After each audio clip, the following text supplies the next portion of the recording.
কাল ক্লাবে ছিল ফিস্টি শুভর বার্থডে উপলক্ষে। তার ফিস্টি রান্না ছিল পোলাও আর চিকেন কষা। নমস্কার, আমি মিনময় আবার একটি নতুন ব্লগ নিয়ে চলে এসেছি।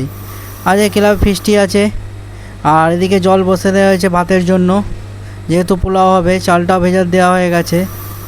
আর চিকেন কষা হবে, তার জন্য এদিকে কাটাকুটি করা হচ্ছে, সবাই মিলে হাত লাগিয়েছে ক্লাবের সবাই। এদিকে পোলাও বসে গেছে, আর আমাদের পোলাও রেডি হয়ে গেছে। আর ভাতটা কড়াই দিয়ে সব কিছু দিয়ে হালকা হালকা নেড়ে নিলেই আমাদের পোলাওটা রেডি হয়ে যাবে। আমি আর শুভ মিলে পোলাওটা রেডি করছিলাম।